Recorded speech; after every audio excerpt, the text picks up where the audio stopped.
How's the lavender? I don't know what you're talking about. Really look into my eyes deeply.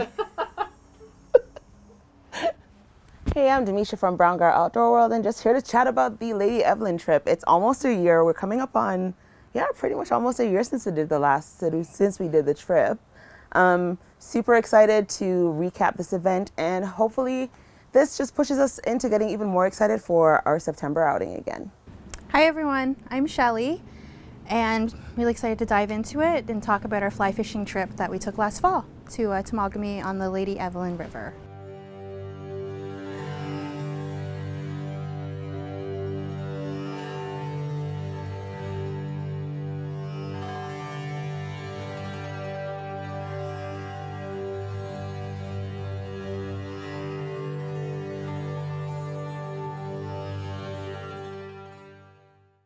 So we went up into Temagami, which is about 4 hours out of Toronto.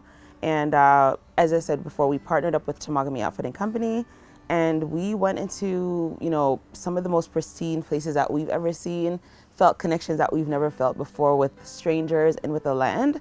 And it was just one of the most epic journeys into the unknown that we've taken so far. And kind of much initiated the adventures of S&D, just doing fishy things. Before we started planning the trip, we chatted about what it was like to build safe spaces in the outdoors for communities of color, and talking to them more about what it would look like if we did plan a trip into Temagami and who would come along with us and what we'd want that trip to look like. So we had Aldo, we had Yilma, and then Andy, Nayo, Jenny, Cree, Shelly, Ree, and me.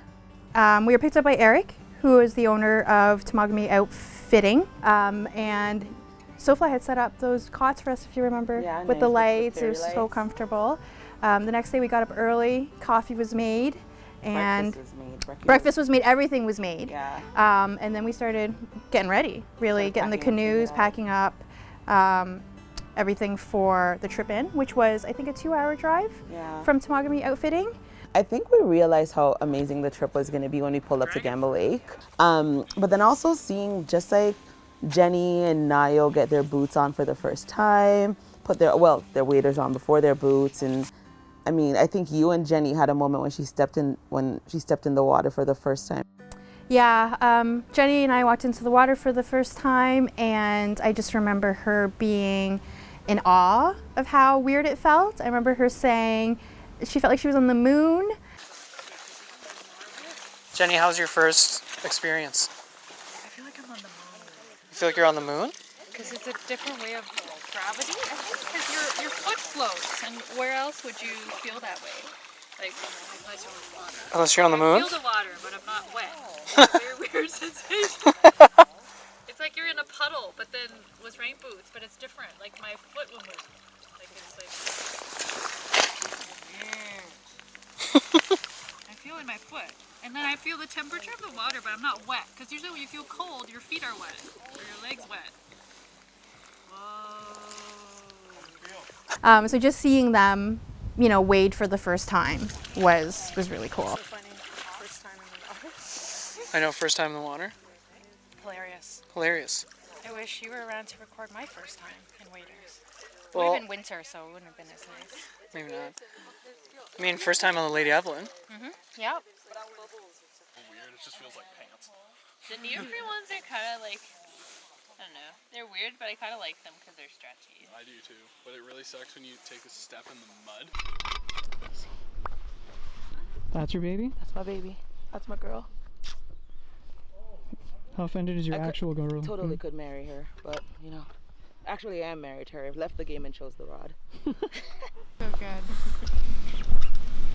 Knowing that if Shelly bought it, I'd go buy the other one above Shelly's. They think they're slick. Yeah, so it kind of hit like that. The whole spiritual experience of Temagami hit me when I went around that first bend, and we saw that mountain. And Andy started talking about the indigenous names of the land, and just seeing that kind of carry throughout the trip, just because we were in tune with the land, but so in tune with the fish that were there and hoping to see them, that it just came a connection that lasted right throughout the trip. Hey Nayo. How's it going? Directing the trip here. Well, good job, good job. Thank you. Say what up, Andy. Tell me the truth, or am I losing you for good?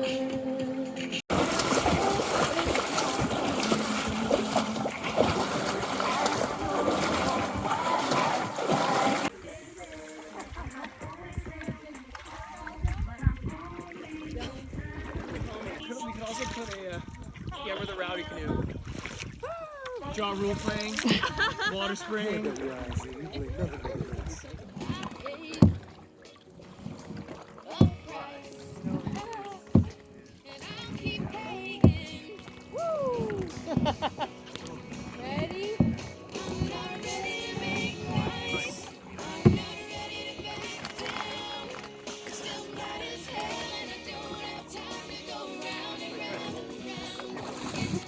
They're gonna stop at those rocks because there's a beach we can land on. But there's a log in the middle of the river, so just gain some speed and you should cruise. Andy, Andy, Andy, Andy, Andy, Andy, Andy. Woo! Hey, nice.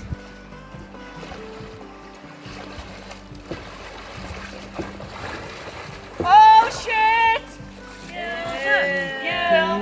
After almost.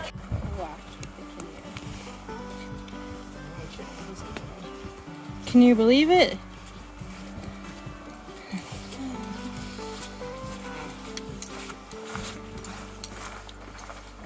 How are you feeling, Ree?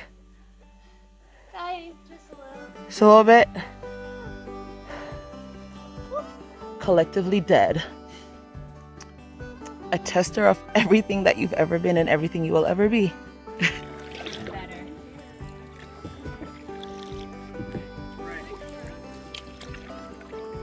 I know that's what we always keep telling people.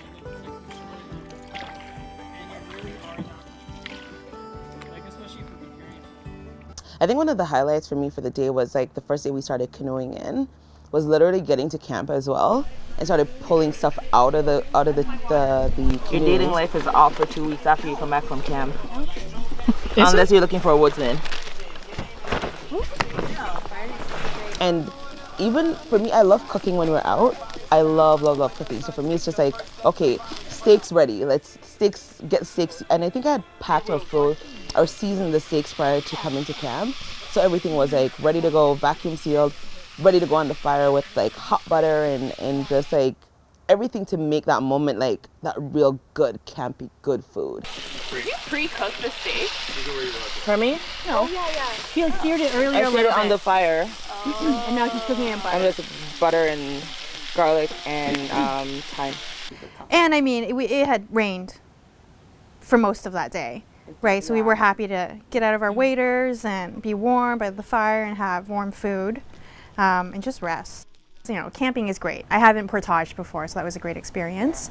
I hadn't canoed since I was young, so that was a great experience as well. But obviously, we were there for fly fishing.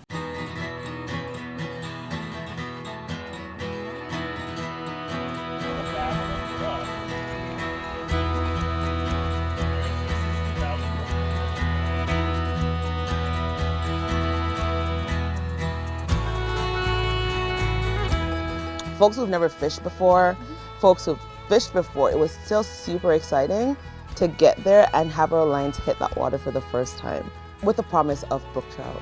Like, can't beat that.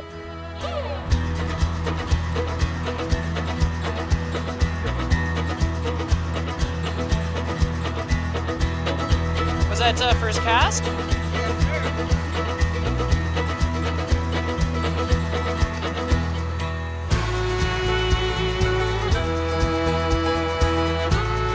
I had never seen a brookie, caught a brookie, just heard about brookies, right? And then to see them there in their size, in their color, because we went in September, right? We went in the fall, so. We're all colored up and ready for the fall. Yeah, and then that really started my love for trout fishing.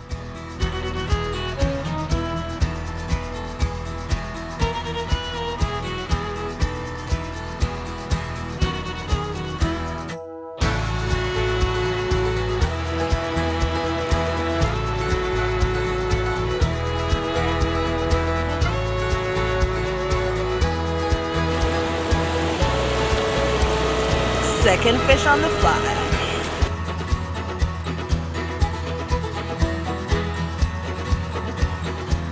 And what I thought was really nice too was just as we were kind of working our way through the park was kind of a tour of where we were and change of in terms of like the landscape. Yeah. Right. So I remember Aldo saying like we're in the boreal forest, which I learned about as a kid, but never thought I would go there and actually see how the landscape changes, all the trees, the cliffs, everything. And even just like when you said the landscape, just watching the rock formations change, like mountains popping into up in place. At one point, it looked like we were in BC or somewhere else that wasn't like the typical description of the landscape you see in Ontario. So that was really cool.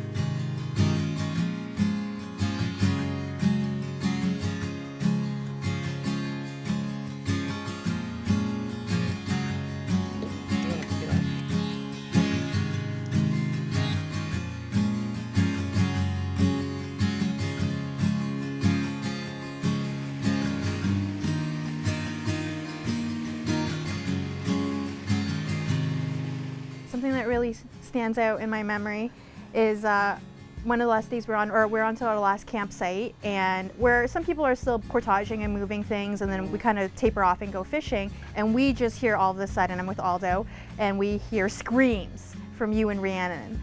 And I remember turning to Aldo, and he's like, I hope those are good screams.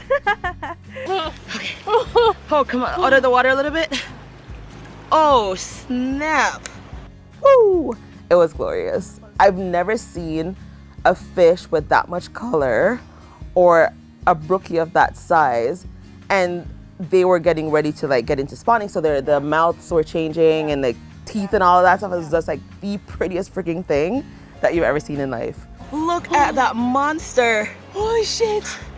Holy actual. How does this feel? Oh my god. Tell me how it feels, like legit. I thought it was a vlog. Look at this.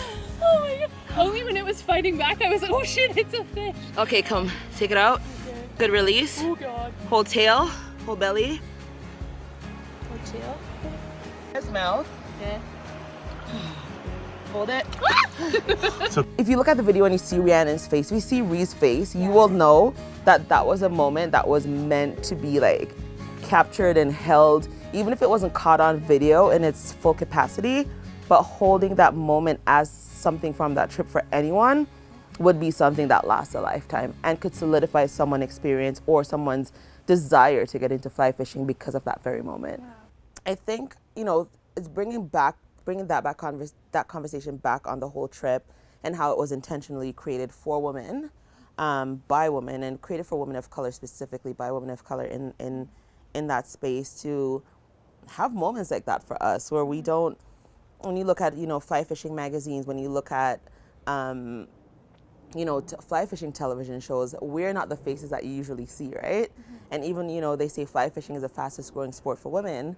It's almost failed ever to recognize that it is the fastest growing sport for white women and not women of color. Mm-hmm. So I think even seeing that growth and that connection with us on the river, and Nayo has gone fishing again, Jenny has gone fishing again, and those who have never touched a fly rod before, right? Yeah. So to see that kind of like, gravitation towards the sport of fly fishing, and to see that continue to lend itself to how we hope the landscape will look for future, I think that's probably the greatest thing that I can take away from that trip, is to see the growth and the continued space being created for us as women and as women of color to step into that and to own who we are once we're there and how we want the future of fly fishing to look for us. Aldo, it's day 4. How are you feeling? Fantastic. Shelly? Love it. Got my boat partner here. SoFly. Got the sun shining. It's kind of the biggest fish of the trip. Lost a bunch more in this last run. Ate well, laughed, cried. We haven't killed Yilma. It's great. Life's great. So Yilma, now that they've talked about you, how are you feeling? It's good. It's good. I'm, you know, make sure everybody's safe. Everybody's safe. fishing, sun is shining. Jenny's happy again. You had a good time, Jenny? Had a good time, Jenny? Nayo, how are you feeling? Feeling good like you should? Andy, you've had us all week to your damn self, stressing you out. How do you feel? I feel like $1,000,000. This has been the best trip of the year for me. So nice to get out. Good people, good times, great weather. What else can you do? And of course, here's my lazy ass sitting in the middle of the canoe.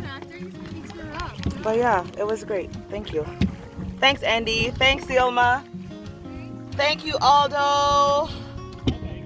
Just to look around and feel represented for one of the first times ever was an interesting feeling, and you know, just having everyone enjoy themselves. Everyone catch fish, right? But that wasn't the whole point, not for everyone, but just the experience was great.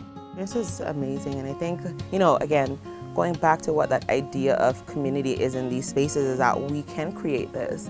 We can execute a trip like this, and we can have, you know, we got support from a few people to say, from a few places to say, hey, let's, you know, we want you to be in on this, like even with TOC, and them making that trip a more affordable trip in the beginning for us to get onto it and get more women out there. It's proven itself valuable to the conversation of, again, changing fly fishing and what we hope the future of fly fishing will look like.